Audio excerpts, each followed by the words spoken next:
Ayun. Excuse me po, magtatanong lang po sana. Wala na po kasi yung gravy dun sa gilid. Kukuha po sana kami para sa sausawan namin. Sausawan. Baka naman sabaw. Akala nyo ba hindi ko alam yung mga strategy nyong ganyan? Nagtaka ka pa kung bakit wala, malamang ubos na. Kayo lang naman yung lagi tumitira ng gravy namin. Kung makakuha, akala mo wala ng bukas, na akala mo walang ibang customer. Sinabi ba naming only gravy? Sa mga inasal yun, only rice, kung gusto nyo doon kayo. Sinabaw na yung gravy namin. Ay, sus! Akin naman yung bag mo. Kala mo hindi ko alam to, ha? Oh, magdadala kayo ng lagayan para ano? Para refill. Para bukod sa madami kayong nakain ditong gravy, may makakain din kayo pag uwi nyo. Kala nyo hindi ko alam yung mga ganyan-ganyan. Ano, sarap na sarap kayo sa gravy namin? Harina lang naman kala mo. Ito toyo. Mas masarap to. Ito gawin yung sausawan. Walang gravy-gravy.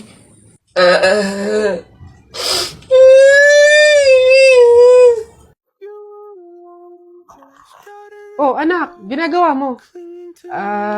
Wala po to. Kumukuha lang po ako ng pambaon. Ang dami naman yan. Mauubos mo ba lahat yan? Opo, Nay. Malakas kasi akong kumain ngayon eh. Di ba? Papataba, ganun, healthy. Nay, pasok na po ako.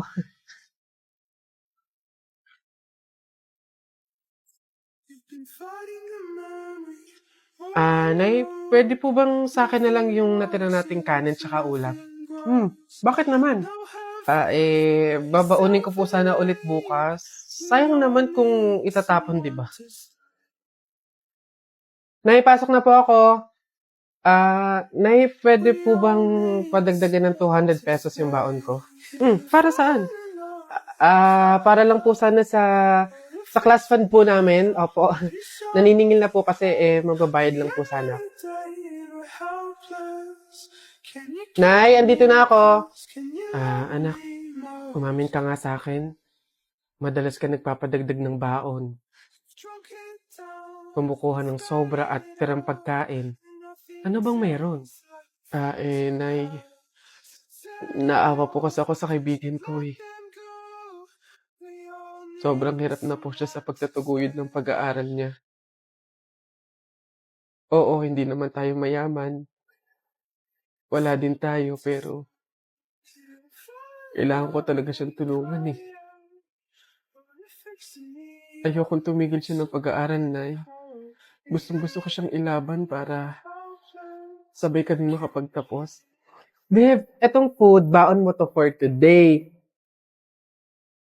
Tapos, etong cash, ayan, pangbukas mo naman to. Tapos, meron pala ako nakitang notebook tsaka ballpen sa bahay na hindi naman ginagamit. Bigay ko na lang din sa'yo para at least magamit mo sa mga lesson. Babe, salamat ah. Hayaan mo balang araw, makakabawi din ako sa'yo. Babe, hindi mo naman kailangan bumawi eh. Ang gusto ko, parehas tayo makapagtapos. Masaya na ako doon.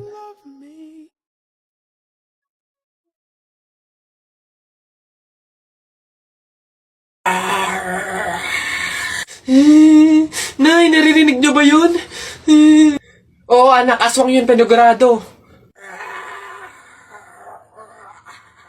Oo nga na, anong gagawin natin? Alam ko na yung pamahiin ng lola mo. Sabi niya kasi pag daw may aswang, maglagay daw ng bigas sa gilid ng bahay para daw umalis na yung aswang. Ito, lagay mo sa gilid ng bahay, anak. Sige, Nay. O, ayan na, umalis ka na, aswang ka! Ayan, ayan. Sa wakas may pangsaing na rin ako. Mga oto-oto, papahin, pamor! Tipid-tipid ng mga to. 1 kilong bigas lang. Ano man ang 1 kabang bigas? Saan ba sunod? Ayun, ayun. Ano? Ang yabang-yabang mo dyan, ha? Bakit? Paki mo ba? May paki ako kasi tao ako. Susumbong talaga kita kay Papa mamaya lagot ka. Bakit naman ako malalagot? Hindi naman ako last eh. Tinatanong, sinasagot. Di wow, tayo mong dilaw. Ay, init. Hay, kayo yung kung mag-aaway, wag dito. May natutulog. Ang dudungis ninyo. Mamaya ka sa akin. O dun tayo sa kanto. Ay, init.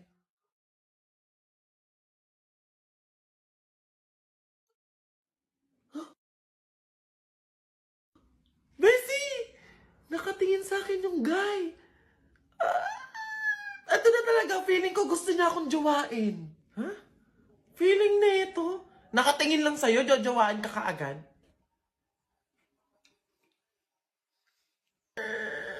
Ayun na, ayun na. Ay, girl, ayun na. Tatayo na siya. For sure, pupunta siya sa akin para tanungin kung ano pangalan ko, tagasan ako, at kung single ba ako.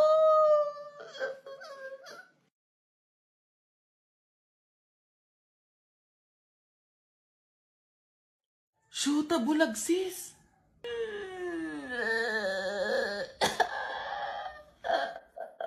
Alam mo, Bessie, kung gusto mo talaga magka-jowa, etong clone app and fake GPS na lang yung gamitin mo. Ang mga users ay pwedeng maglagay dito ng kahit anong application at ng kanilang mga accounts. Sa iisang application lang na to, ha? Ayan, gaya ko, naglagay ako dito ng Instagram, ng Messenger, tsaka ng TikTok. Eto pa, kung gusto mong makamit ng madaming friends at someone na pwede mo maging forever, nako, pwede din yan dito sa app na to. Hi! Excuse me. May tatanong lang sana ako. Ay, sige po. Ano po yun? Kaibigan kasi ako nung namatay. Ililibing na, di ba? Napansin ko kasi wala yung taga-sigaw. Wala ba kayong nilagay? Ay, bakit po kailangan ng taga-sigaw? Kasi di ba kaya siya namatay kasi pinatay siya? Nahuli na ba yung pumatay? Ay, ganun po ba? Hindi pa po nahuli yung suspect eh. O hindi pa pala. Ang pamahiin kasi dyan, para daw makonsensya yung pumatay dun sa tao, is kailangan pag ililibing na, maglagay daw ng taga-sigaw para sumuko na yung pumatay sa kanya.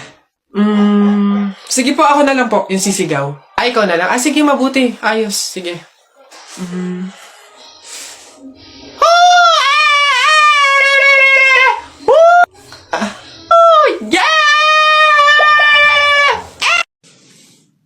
Huh? Hoy, Mare! Uy, Mare, bakit? Napapansin ko, ba't parang ang lungkot mo ngayon?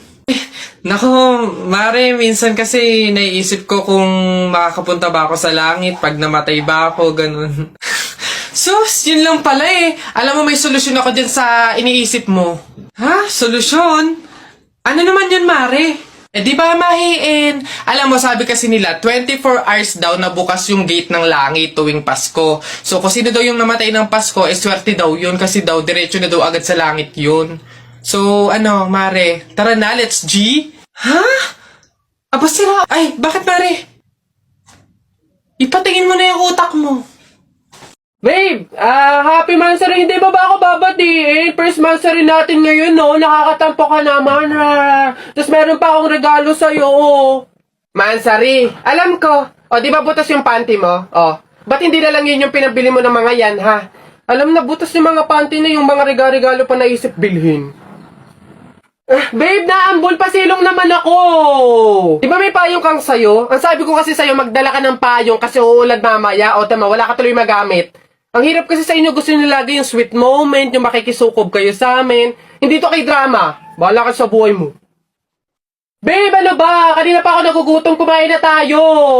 Ay nako, tapos ako kumain. Ikaw kanina pa kita inaaya kumain, ayaw mo ang arte mo. Gusto mo kasi lagi yung mga may sweet moment pa, bebe pam. Ikaw yung unang susuyuin kumain. Tapos, sabahin mo ako. Arte nyo, bahala ka, magutom ka dyan.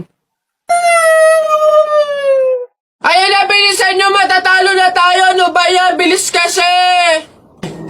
Hay, balong. Ikaw naman puro laro lang dyan. Bumili ka ng sibuyas at bawang kina Ate Tela, bilis. Nay, wait lang naman. Kanina pa kayo utos ng utos dyan eh. Talo na nga eh. Ano ba yan? Abahoy, ako'y sinasagot-sagot mo na? Hirap na hirap akong palakahin kasi sabi ko sa'yo, pag sa susunod ako'y sinagot mo pa, talagang malilintikin ka sa aking bata ka. Nagawa mo na ba yung mga assignment mo, ha? Yung kwarto, nalinis mo na ba? Sabi ko sa'yo. Tsaka nga pala yung pinggan, ha? Niligpitan mo na ba? Sabi ko, hoy! Ako talagang bata kay ginigigil mo, ha? Ba't hindi ka umimik dyan? Sabi niyo po, huwag kayong sasagutin. Gulo niyo din eh.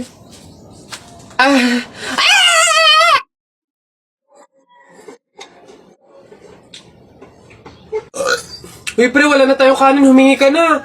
Unli-rich naman to, Dali na. Ba't ako? Ikaw na, pre. Nakakaya. Baka sabihin patay gutom pa ako, Ikaw na, kaya mo na yan. Wala, nakakaya ba naman? Kanin. Gagi, relaxan mo, hindi ka narinig.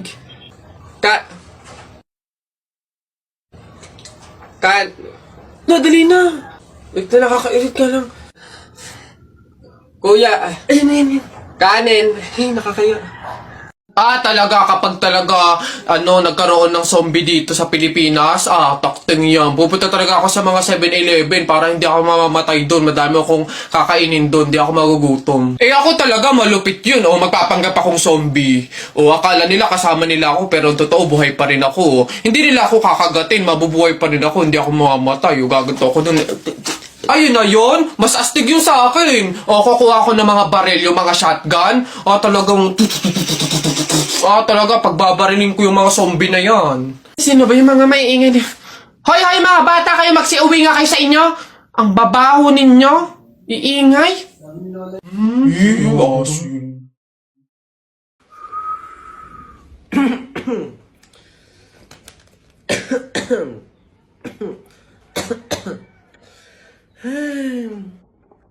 Bagalik eh. Oy! Ano yan? Babe yan na. Lo, pinagsasabi mo? Wala to. Utot, pahipak naman. Sige na. Humipak ka na lang ng humipak sa iba, be. Bumili-bili ka naman. Oo nga, last na hipak na to. Promise, bibili na talaga ako. Buti naman. Tsaka kung bibili ka, etong vape from Book Bar yung bilhin mo. Ha? Ang ganda, no? Ganda na itsura. Unique. Lakas makayayamanin. Yan naman talaga bibiling ko eh. Akin na, pahipak na. Solid. Ano? Baka dumalwa ka pa.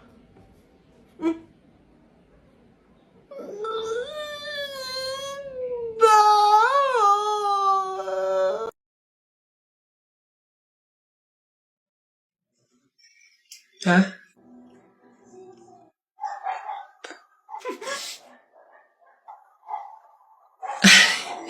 Kala ko dito yung lagayan ng pinggan. Nagkamali ako. Doon pala sa kabila. Nay! Ay, kalabaw. Oh, bakit? Napunit yung damit ko sumabit dun sa pako. Ganitong damit pa naman yung kailangan namin suotin sa party bukas. Paano na yan? Aba, edi tahiin mo na lang. Bawal yun. Hindi pwede. Pamahiin na bawal magtahi ng gabi at malas daw yun sa pamilya. Halay, anong gagawin ko? Pamahiin pa kasi. Anak, suotin mo na. Kaysa naman sumuway tayo sa pamahiin, may mangyari pang masama. Suotin mo na, wala na tayong magagawa dyan.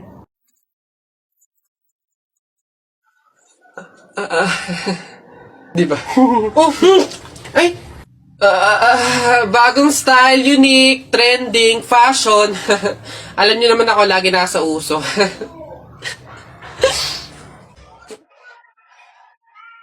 Kaya po. Manong, can you get me bagay na? It's like mabigat kasi eh. Alin dito, miss? There, yung nakasako. Please, Manong, pakiingatan kasi if it falls to the ground, mahirap kasi magpulot ng kalakal tsaka ng basura. Ito? Yes, Manong. Why? Ayos Hoy, ang ganda dito. Tara, picture tayo. Let's do 1, 2, 3. Ay! Di ba bawal to? Alam ko pamahiin to na bawal mag-picture yung tatlong tao kasi mamamatay daw yung nasa gitna. So mamamatay ako? Mamamatay ako. Mamamatay, paano na ako? Yung pangarap ko, paano yung pamilya ko? Mamamatay ako. Huy, easy. Kasalanan nyo itong dalawa, ang kakapal na mukha nyo. Tinuring ko kayo kaibigan tapos tinraidor nyo lang ako. Pinagplanuhan nyo itong dalawa, no? Ang kakapal. Naikot yung puso ko. Aray.